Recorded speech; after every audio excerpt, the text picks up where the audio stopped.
Les parties génitales d'une femme, c'est la bouche d'un serpent quand c'est pratiqué hors mariage. Le foot n'est pas un sport physique mais spirituel. On ne sait pas le jour où on va partir. Ma mère ne savait pas qu'elle allait partir et laisser 3 enfants derrière elle. À cette époque, si j'avais pas le foot, je me serais suicidé. Faut pas blaguer.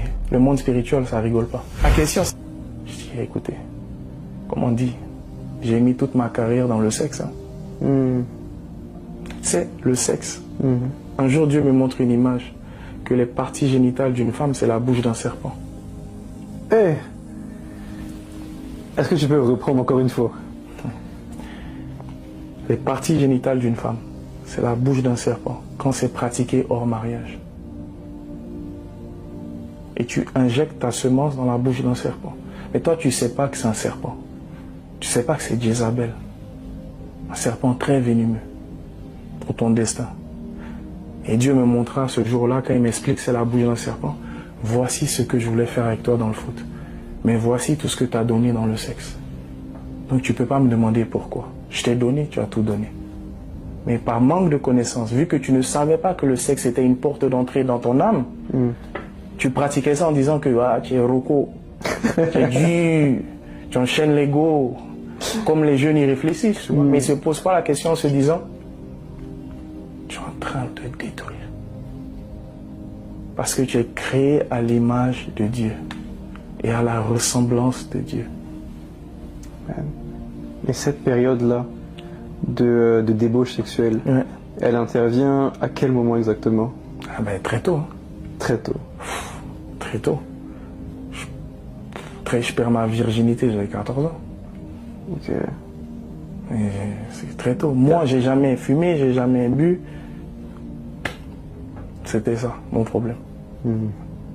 Et ça, c'est du coup... Et plus t'es dans le foot. Ouais, là, t'as accès à tout. Donc t'as l'argent, t'as l'image, un peu la l'image, les femmes c'est facile. T'es pas vilain. Ouais. C'est facile. Ouais. Mais de tout, je te dis de tout. Ça va dans des trucs vraiment bizarres et sombres. Mais à cette époque, t'es aveuglé. Tu sais pas que c'est bizarre. C'est ça le vice de ce monde. Et moi, ça me brise le cœur, tu vois. Quand j'en parle, ça me... Je dis, Seigneur, réveille les jeunes. Et réveille même les adultes qui comprennent à quel point ils sont dans une illusion. Quand tu dis des choses bizarres et sombres, c'est-à-dire? Choses bizarres et sombres, c'est dire que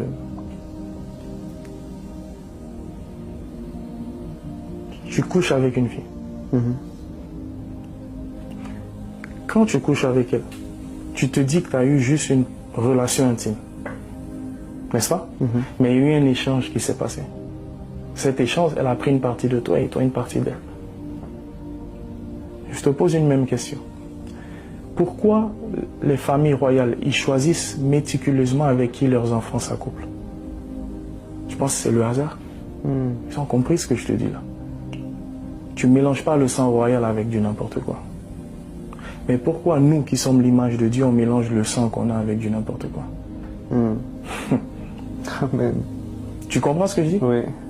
Si tu es créé à l'image de Dieu et quand tu regardes le miroir qui est la Bible et que tu sais que tu es créé à l'image de Dieu, tu ne peux pas te mélanger avec n'importe quoi. Les ténèbres et la lumière ne sont pas compatibles. Mais à cette époque, je ne savais pas. Donc je mélangeais tout ce qui était image de Dieu avec les ténèbres. Je me mélangeais. Jusqu'au jour, je finis un match. Après ce match, il y a un journaliste qui vient et qui me dit qu'il veut faire une interview parce que j'étais en Thaïlande, j'étais en Grèce, t'es encore jeune mais tu as fait beaucoup de pays. Donc les fans veulent te connaître. Moi, je dis, il n'y a pas de souci, tu vois. Il me demande d'échanger les numéros. On échange les numéros. Et à cette époque, mon agent, je lui demande, il y a ce journaliste qui veut me parler, je sais comment. Il dit, tu vas, tu fais l'interview, comme là, comme on est là, mais parle pas. T'es pas content parce que tu joues pas, parce qu'à cette époque, je jouais pas. Parle pas de changer de club, reste concentré sur ton contrat. Donc on fixe le jour. J'arrive au rendez-vous, c'était dans un café posé dans une ville d'Angleterre. J'arrive, je lui serre la main, il me regarde droit dans les yeux, il me dit qu'il n'est pas journaliste. C'est un blanc, c'est pas un noir. Il me dit que lui n'est pas journaliste. Je dis, ouais, mais si vous êtes un agent, un président, je suis pas intéressé, quoi. Il dit non, nous gouvernons ce monde. Et si tu veux faire partir de l'élite, tu dois entrer dans l'élite. Je dis mais oh. Tu vois, moi à cette époque, je regardais les vidéos YouTube de temps en temps. Tu vas dire ah, telle personne a vendu son âme, telle personne a fait ci.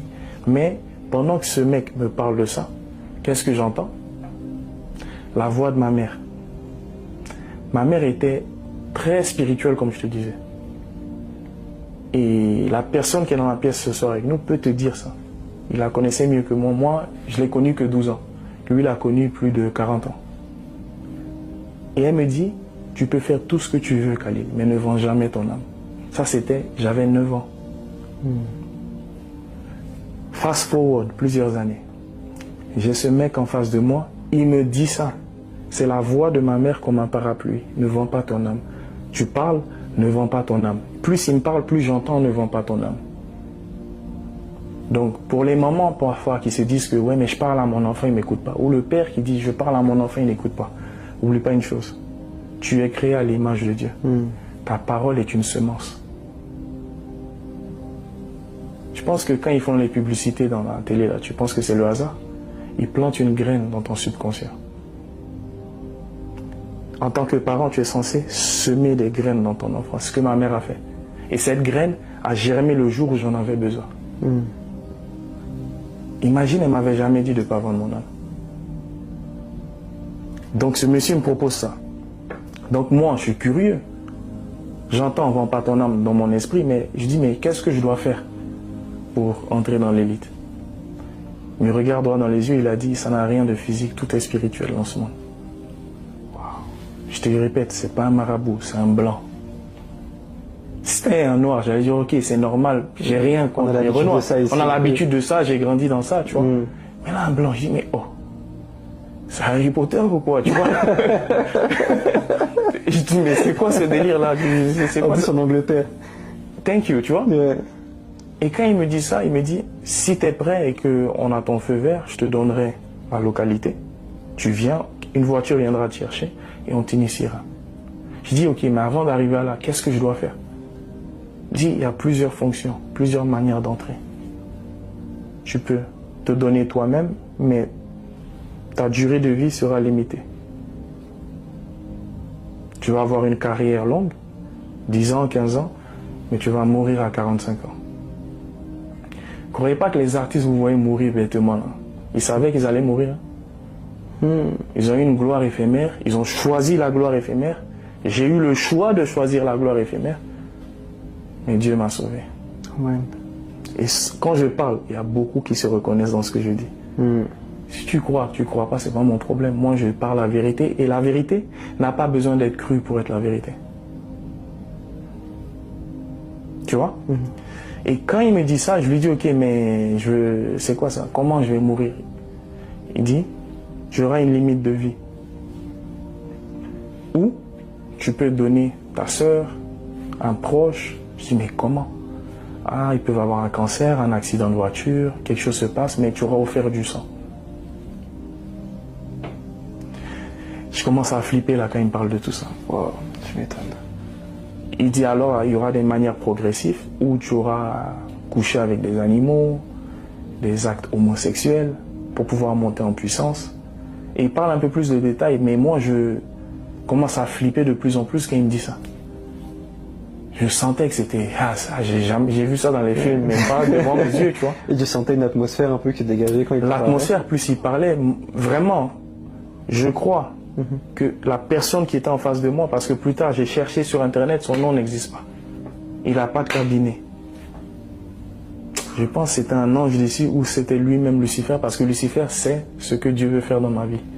Et il aime intercepter ce que Dieu a, pour que ça fasse mal à Dieu. Wow. Et ses yeux étaient captivants. Et quand je te dis, je ne regarde pas les hommes mais pour dire un homme est beau, il est moche. Mais cet homme-là, il avait des yeux captivants.